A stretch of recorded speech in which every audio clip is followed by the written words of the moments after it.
Assalamualaikum warahmatullahi wabarakatuh. Perkenalkan, nama saya Wiranti dari kelas Indralaya dengan nomor induk mahasiswa yaitu 06141282126025. Baiklah, di sini saya akan menjelaskan tentang definisi supervisi dan objek yang terlibat dalam supervisi untuk memenuhi tugas mata kuliah supervisi. Baiklah, di sini saya akan mendefinisikan supervisi menurut para ahli.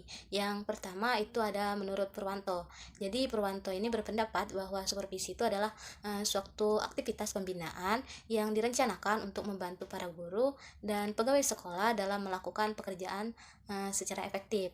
Pendapat kedua yaitu menurut Bafadal mendefinisikan bahwa supervisi itu artinya layanan profesional yang bentuknya berupa bantuan kepada para personel dalam upaya meningkatkan kemampuan sehingga mampu untuk mempertahankan maupun melakukan perubahan penyelenggaraan sekolah dalam upaya pencapaian tujuan sekolah.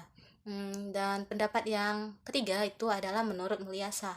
Jadi menurut Mulyasa, supervisi sebagai pengendalian yang dapat dilakukan oleh kepala sekolah yang berperan sebagai supervisor. Tapi pada sistem organisasi modern, dibutuhkan supervisor khusus yang lebih independen dan dapat meningkatkan objektivitas dalam pembinaan dan pelaksanaan tugas. Jadi menurut ketiga pendapat para ahli tersebut dapat disimpulkan bahwa supervisi itu merupakan suatu aktivitas pembinaan yang direncanakan atau dilakukan oleh kepala sekolah ataupun supervisor khusus untuk membantu para guru atau pegawai sekolah dalam melakukan pekerjaan secara efektif sehingga tercapainya tujuan sekolah. Selanjutnya itu adalah objek yang terlibat dalam supervisi. Jadi objek yang terlibat dalam supervisi itu ada terbagi menjadi dua, yaitu yang pertama pembinaan personil, yang kedua itu pembinaan non personil. Yang pembinaan personil itu yang pertama ada kepala sekolah. Jadi walaupun kepala sekolah itu menjadi pemegang tertinggi dalam suatu sekolah, namun dia juga perlu dilakukannya supervisi. Mengapa? Karena sesuai latar belakang supervisi pendidikan bahwasanya kepala sekolah itu juga perlu tumbuh dan berkembang dalam jabatannya. Siapa yang melakukan supervisi terhadap kepala sekolah? Yaitu adalah pengawas. Dan sistem pelaksanaannya hampir sama dengan supervisi guru, namun ada perbedaan jika guru itu pelaksanaan pembelajaran. Kalau kepala sekolah itu pada bagaimana ia mampu melaksanakan tanggung jawabnya sebagai kepala sekolah yang sesuai dengan yang telah ditetapkan, seperti pengelolaan dan manajemen sekolah.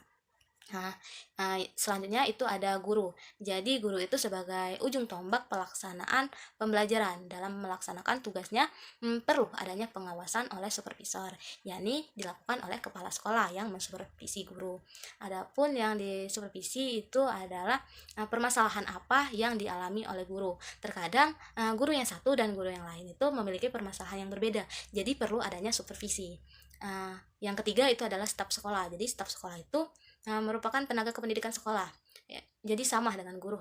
Pembinaan atau supervisi terhadap staf sekolah itu dilakukan oleh kepala sekolah sama seperti guru, namun dalam staf sekolah yang perlu disupervisi itu adalah tentang kinerja staf, penataan administrasi sekolah, kemampuan dalam bekerja, dan skill layanan terhadap pimpinan dan kepala sekolah. Yang selanjutnya itu adalah peserta didik. Jadi, peserta didik itu merupakan bagian dari sistem pendidikan sekolah. Jadi, perlu adanya supervisi. Supervisi kepada peserta didik itu dilakukan oleh guru, yaitu dalam tiga aspek yang disupervisi. Yang pertama itu adalah kognitif, psikomotorik, dan afektif. Selanjutnya itu adalah supervisi secara pembinaan non personil. Jadi pembinaan non personil ini menitik beratkan pada pembinaan sarana dan prasarana, yaitu semua komponen yang secara langsung maupun tidak langsung menunjang jalannya proses pendidikan untuk mencapai tujuan dalam pendidikan itu sendiri. Adapun menurut peraturan keputusan Menteri Pendidikan dan Kebudayaan nomor 079 tahun 1975, sarana pendidikan terdiri dari tiga kelompok besar, yaitu yang pertama bangunan atau perabotan sekolah, yang kedua itu alat pelajaran yang terdiri dari pembukuan, alat-alat peraga, dan laboratorium, dan yang terakhir itu adalah media pendidikan yang dapat dikelompokkan menjadi audiovisual yang menggunakan alat penampil dan media yang tidak menggunakan penampil.